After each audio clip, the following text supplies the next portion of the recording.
Berani hidup artinya berani berjuang. Berani berjuang maksudnya rela berkorban. Takut berkorban, jangan berjuang. Tidak mau berjuang, berhenti hidup. Itu logika. Dan bagaimanapun saya yakin lebih baik berkorban daripada menjadi korban. Kalau sekarang kita berkorban, peras keringat, banting tulang, berusaha secara sunnatullah untuk menghidupi anak, istri, keluarga,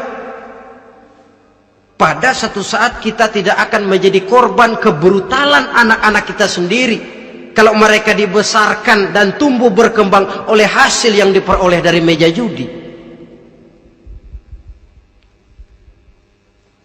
Ayat 91 Al-Maidah ini lebih memperkuat lagi. Kalau itu arak, judi, berhala, mengundi nasib adalah perbuatan setan, sebenarnya setan mau apa sih?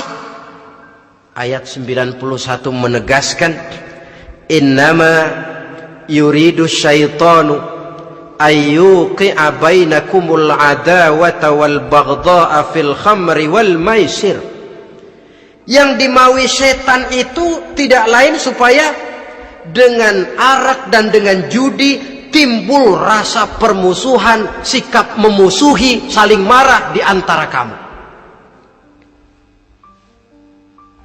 Coba, biasanya dalam meja judi sudah loyo, waktu juga sudah berlarut-larut. Yang menang mau berhenti, apa yang kata yang kalah? Berhenti dah, gue wacok loh. Enak bener, gue lagi kalah, lo berhenti. Coba, kira-kira kapan akan selesai permainan? Akan timbul permusuhan, akan timbul rasa dendam, kesumat yang ditanamkan oleh setan. Karena memang baik arak, baik judi, baik berhala, baik mengundi nasib, itu semua permainan-permainan setan yang diberikan kepada kita untuk kita ikut andil bermain di dalamnya. Tatkala kita ikut terkena jerat setan, tertawalah mereka. Kenapa? Oh, makin banyak teman saya di neraka. Maaf, setan itu kan sudah tahu vonisnya. Ketika dulu dedengkotnya yang namanya iblis terusir dari surga, itu bikin semacam perjanjian dengan Allah. Tuhan, kenapa iblis? Gara-gara Adam saya terusir dari surga.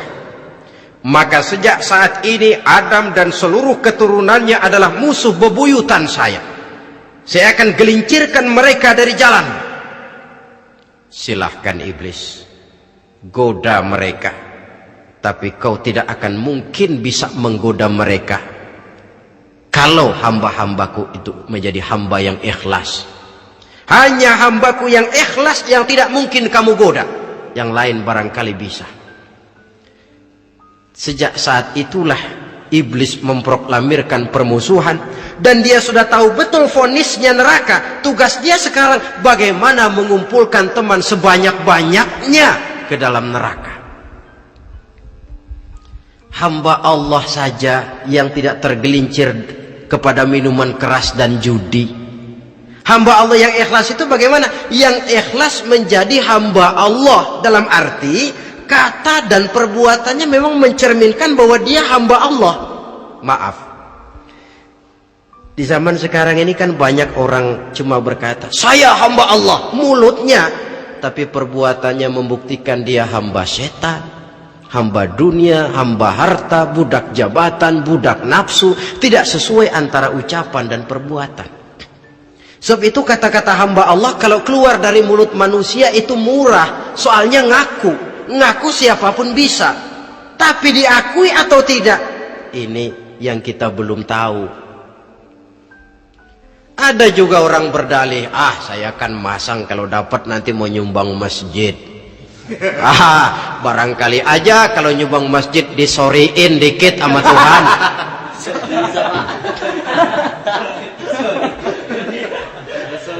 Apa bisa begitu? Saudara, kita tidak mungkin mencuci kain dengan air najis. Innallaha thayyibun, kata Nabi, la yaqbalu illa thayyiba. Allah itu baik dan hanya menerima yang baik.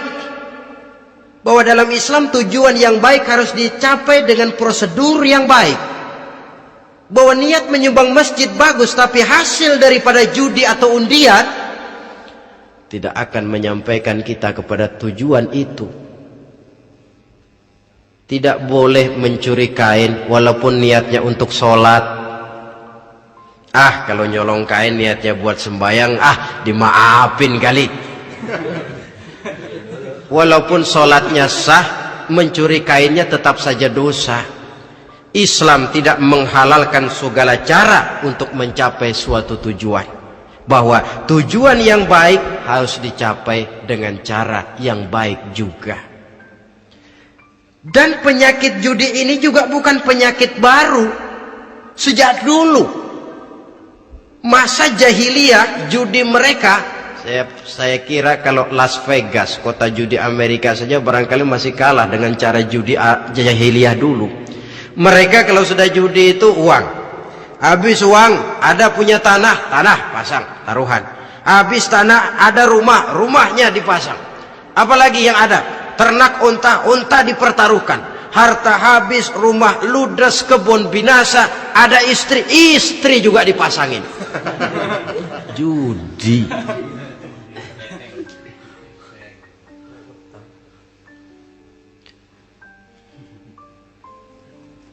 Kita sebagai muslim, oleh Al-Quran dijelaskan orang yang mempunyai dua tujuan hidup. Pertama, tujuan jangka pendek. Yang kedua, tujuan jangka panjang. Tujuan jangka pendek, dunia dan seluruh isinya. Tujuan jangka panjang adalah akhirat dan ridho Allah. Ini yang terpantul dalam doa setiap kita. Rabbana atina fid dunya hasanah wa fil akhirati hasanah. Tercapai tujuan jangka pendek fid dunya hasanah, dan tujuan jangka panjang wa fil akhirati hasanah. Untuk mencapai tujuan jangka pendek, merangkul dunia dan seluruh isinya, apa yang jadi modal utama? Pertama, pendidikan. Makin tinggi jenjang karier pendidikan yang kita tempuh, rasa-rasanya makin mudah menjangkau dunia dan isinya. Yang kedua, pengalaman. Tenaga expert masih tetap diperlukan. Makin banyak pengalaman, makin mudah menjangkau dunia. Yang ketiga, dan ini ada tapi tidak bisa dijadikan pegangan, faktor nasib, faktor kebetulan. Ada, tapi tidak bisa dijadikan pegangan mutlak. Pendidikan, pengalaman, ingin menjangkau fid dunya hasanah, ini modal utama. Lalu untuk mencapai fil akhirati hasanah, prestasi ibadah. Bagaimanapun tinggi pangkat dan jabatan kita, bagaimanapun banyak gelar kita sandang, tanpa prestasi ibadah, nol besar kita dalam pandangan Allah. Itu sebabnya kita sholat. Jadi tidak beralasan kalau orang ditanya, kenapa sih kamu nggak sholat? Tetangga saya sholat melarat terus. Memang sholat itu bukan untuk mencari uang kok. Kalau ada orang yang rajin sholat, rezekinya kelihatan lancar, itu cuma sekedar persekot. Uang muka, cashnya tetap di akhirat nanti. Efeknya apa? Karena kita punya tujuan jangka panjang, mengharap ridho Allah di akhirat, cara kita mencapai tujuan jangka pendek dibatasi oleh pertanyaan, Allah ridho apa enggak? Kita cari uang, tapi pertanyaan pokok, Allah ridho enggak cara ini? Kita mengejar kedudukan, tapi Allah ridho enggak dengan cara ini? Ini yang menyebabkan kita lantas tidak lalu menghalalkan segala cara. Yang penting tujuan tercapai cara apapun.